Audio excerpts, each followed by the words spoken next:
আমি মনে করি আমি blessed enough by my Almighty.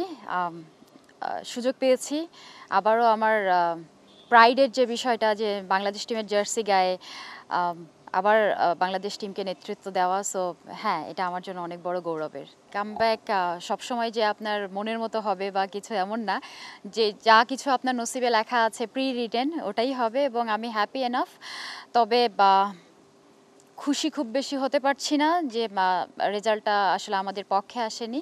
তবে ইনশাআল্লাহ স্টার্টটা ভালো হয়েছে, ব্যাটিং চারজন আমাদের দারুণ স্কোর করেছে। সো সেদিক থেকে বিবেচনা করলে আমার বিশ্বাস যে সিরিজ ইনশাআল্লাহ আমরা নিতে পারবো, সে বিশ্বাস আমাদের আছে। খুবই আশাবাদী, আমরা দারুণ ছন্দে আছি। আমি বলবো যে আমরা এই আইরিশদের সঙ্গেই আমরা 3টা ওডিআই 3-0 করেছি এবং আমরা সিরিজ উইন করেছি। সো যদিও আসলে টি-20 ফরম্যাটটা একটু ডিফারেন্ট, আমরা সবাই জানি এখানে আসলে বল বাই বল আপনাকে টার্গেট করতে হবে, ফোকাস করতে হবে, এবং এখানে আসলে সময় বেশি পাওয়া যাবে না। সো আমার বিশ্বাস তারপরেও আমরা আশাবাদী, এবং আমরা মনে করি যে আইরিশদের আসলে 3 থেকে 4টি ব্যাটার যারা টপ অর্ডারে ব্যাটিং করে, হান্টার, গেবি, পল, এবং সো আমার মনে হয় যে এদেরকে যদি আমরা কুইক নিয়ে নিতে পারি বোলিংয়ে, তাহলে আমার বিশ্বাস যে খুব ইজিলি আমরা ওদেরকে লো টোটালে আমরা বুক করতে পারবো এবং আমরা ইজিলি ম্যাচ পজিটিভ রেজাল্টের দিকে যাবে। আমি মনে প্রাণে বিশ্বাস করি যে আমরা কখনোই চাইবো না যে সিলেটবাসী বা বাংলাদেশবাসীকে লেট ডাউন করতে, এবং আমরা